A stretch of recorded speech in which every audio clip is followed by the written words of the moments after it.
we were responsible for like keeping everybody sane through lockdown. Like, I know I'm not just speaking for myself and saying that it was like the only thing that like took up most of my days. It was like listening to music and discovering bands that I didn't know before.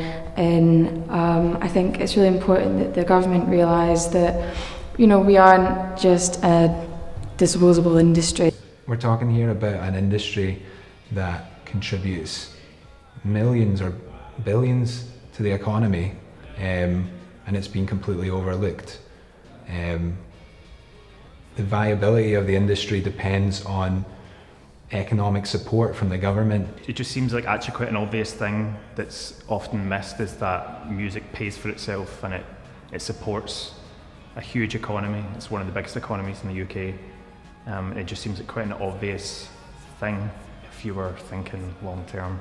You know, music and arts are the things that keep us sane during these horrible times. You know, it just seems like a no-brainer to me that they should, you know, we should all be considered during this catastrophe that's happening globally. The arts are something that everyone benefits from.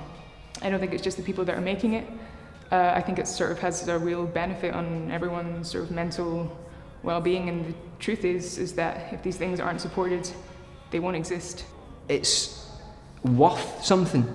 I mean, you have discussions right now about school meals for children, and people are arguing that there's an economic benefit to that, and that actually if you feed hungry children, they work harder and they become better. That's nonsense. They're hungry. That's why they need fed. Art has to exist. That's why it needs to be supported. If you don't have art, then kind of what's the point in fighting for all the other stuff? It's like, it just feels so important. It's absolute paramount that the musical sector and industry receives more support from the government, because if not, we run the risk of venues, especially smaller ones that are vital to music scenes the world over, closing down. I think it's important that there's extra financial support for the music industry, because otherwise it's not going to be there, or it's not going to be the same if things do go back to how they were.